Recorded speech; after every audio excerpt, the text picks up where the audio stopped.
Salut à tous, en ce moment pour le Black Friday, on propose une réduction de 50% sur l'abonnement annuel pour ceux qui ne sont pas encore abonnés. Donc n'hésitez pas, si vous avez envie de faire des giga économies, c'est le moment puisque au lieu de payer 60 € pour un an, vous ne payez que 30 €. Rendez-vous dans la description de cette vidéo, cette offre elle expire lundi à 23h59, donc après vous ne pourrez plus la voir. Donc si vous voulez faire des giga économies en vous abonnant à Tellington, c'est maintenant ou jamais, le lien est dans la description. Voilà.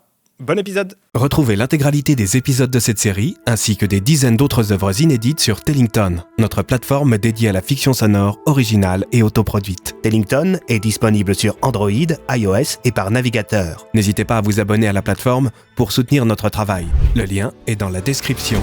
Tellington, des histoires qui s'écoutent. Il faut sauver Andrew. Chapitre 18. Du côté d'Alias.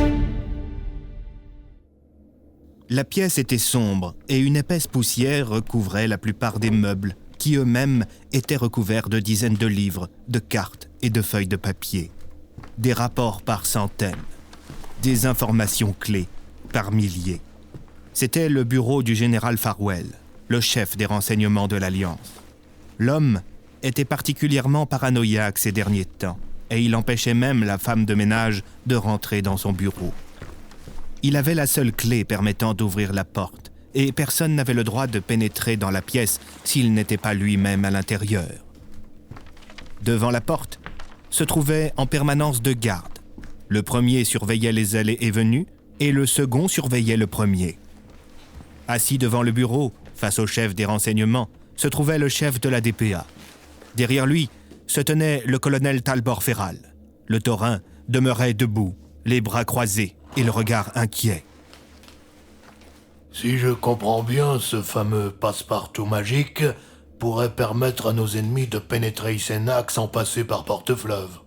Lança Farwell, en plaçant sa pipe entre ses dents avant de l'allumer. C'est exact, Répondit Alias, Nous devons faire rapatrier nos régiments qui sont au front. déclara Talbot. Il faut renforcer notre sécurité intérieure. Les autres généraux ne voudront pas. Répondit Farwell. Si on abandonne le front, les impériaux sauront qu'on est au courant. Et pire encore, ils risqueraient de s'engouffrer dans les failles que nous laisserions dans notre défense. Ça nous est déjà arrivé. La discussion fut interrompue lorsque l'on frappa à la porte. Entrez! S'exclama Farwell, avant de tirer sur sa pipe. Nous l'avons trouvé, monsieur. S'exclama un soldat, avant de laisser passer un homme en léger surpoids et portant une barbe blanche, ainsi qu'une toge. Lettré Carmin. S'exclama Alias. Alias, que faites-vous à Isenak? Vous n'êtes pas avec Talion et vos comparses terrariens? Il s'est passé un certain nombre de choses qui ont échappé à notre contrôle. Je vois.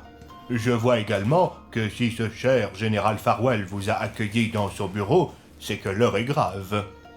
Toujours aussi perspicace, ces lettrés. Commenta Farwell, en fouillant dans les documents qui se trouvaient sur son bureau. Qu'est-ce que tu cherches, Lewis? Demanda Talbot. Le protocole d'évacuation d'Isenak. Allons, tu ne comptes quand même pas déplacer des dizaines de milliers de personnes. Non, mais uniquement les abords de la couronne de roche. On les relogera dans le centre-ville. Combien de temps pour monter un campement de fortune sur la Grand Place? Pour cela, il faut qu'on se rende dans nos dépôts militaires, qu'on trouve des tentes et qu'on rappelle un maximum de gardes pour qu'ils nous aident. Répondit Talbot. Et pour mes amis? Demanda Alias. Farwell tourna sa tête vers le chef de la DPA. Écoutez, monsieur, je suis vraiment navré de ce qui arrive à vos compagnons. J'ai d'ailleurs un grand respect pour messieurs Talion et Bennett, qui nous ont aidés plus d'une fois. Mais je dois d'abord assurer la sécurité d'Isenak. C'est ma mission. Si notre ville tombe, l'Alliance tombera et l'Empire de Rockwell aura gagné. Allons, général, Reprit Carmin. vous pouvez bien faire un petit geste, non? Le général soupira.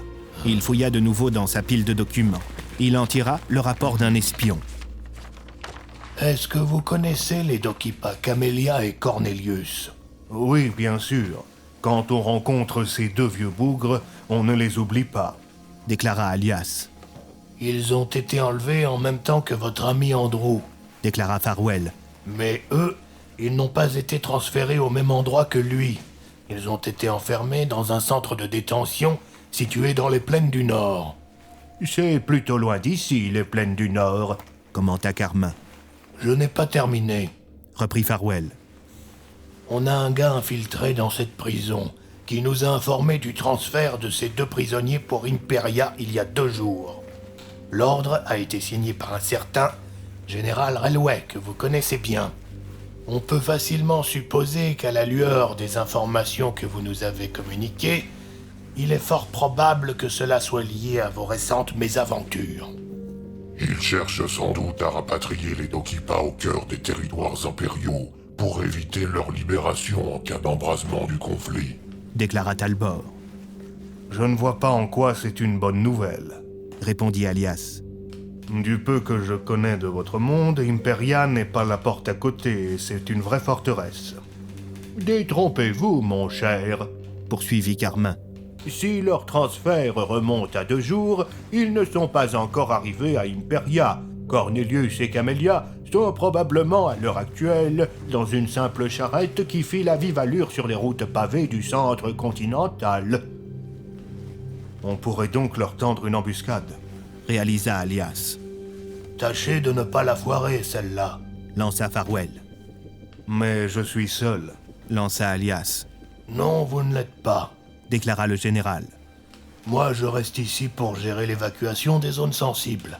Mais vous, mon cher, vous partirez avec Carmin et Talbot. Je vous assigne également une escouade de 5 hommes. Lewis, c'est un peu léger. Commenta Talbot. C'est tout ce que je peux faire. Tâchez de ruser. Même si j'ai à cœur de vous aider, Alias, je ne suis pas sûr qu'un lettré soit bien utile lors d'une embuscade et...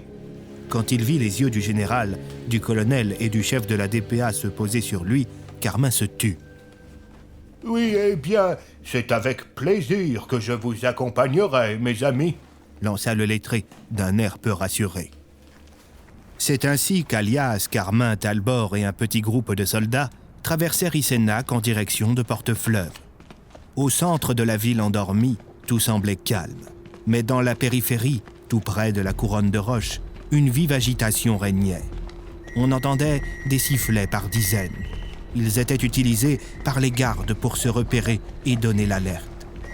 Dans chaque quartier, des charrettes remplies de soldats arrivaient en trombe, faisant tinter des sortes de cloches d'alerte.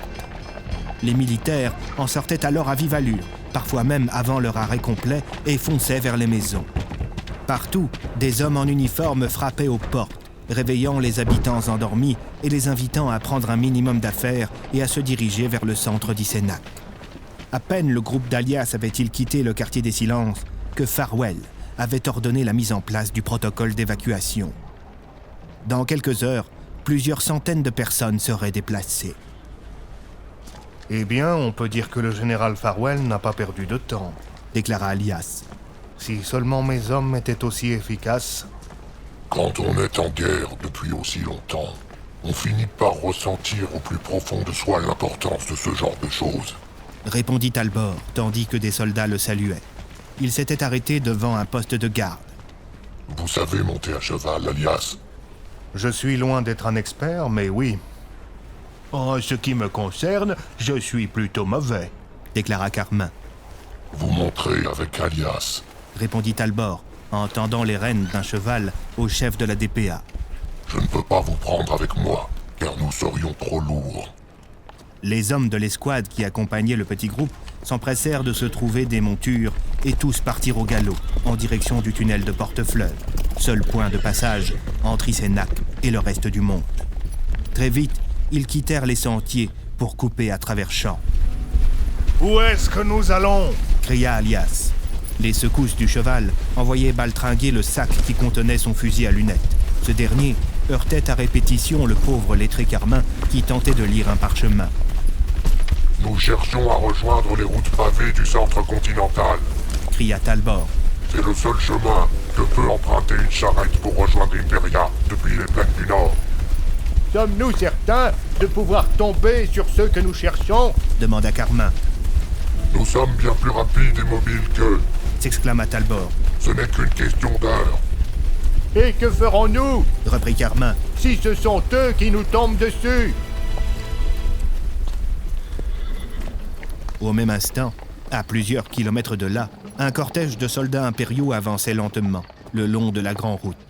Les hommes en bleu marine, encadrés par quelques gardes occultes, escortaient une charrette à l'intérieur de laquelle se trouvaient deux vieillards qui faisaient face à leurs gardiens. Je me demande bien où ces odieux personnages nous emmènent. Pour la dernière fois, Cornelius, ils nous emmènent à Imperia, ils l'ont dit en partant. Ta mémoire te joue des tours.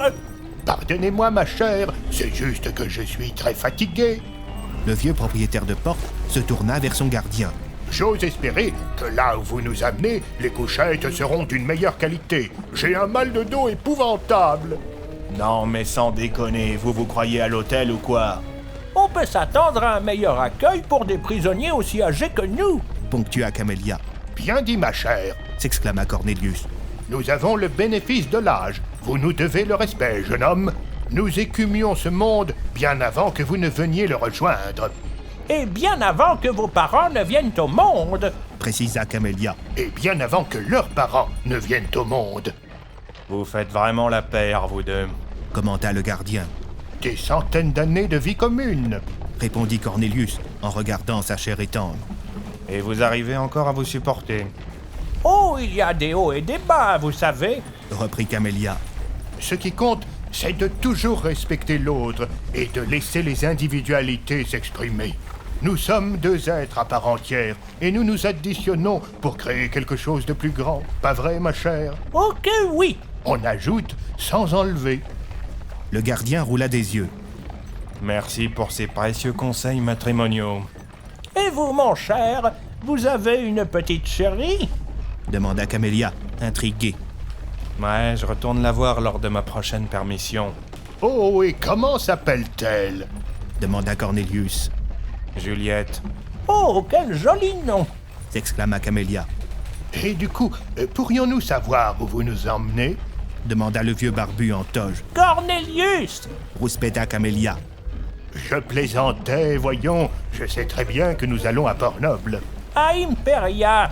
C'est du pareil au même. Imperia, c'est une copie de Port-Noble, au service de l'ego de Richard de Rockwell. Ne manquez pas de respect à notre commandant en chef. Lança le garde, en fronçant les sourcils. Vous trouvez vraiment qu'il mérite du respect, vous? Demanda Camélia. Soudain, la charrette et son escorte stoppèrent, manquant de faire tomber Camélia de son banc. Oh, par tous les dieux! S'exclama-t-elle en se rattrapant de justesse. Qu'est-ce qui se passe? Demanda le gardien en ouvrant une petite trappe. Découvrez la suite de cette histoire en vous rendant sur Tellington. Le lien est dans la description.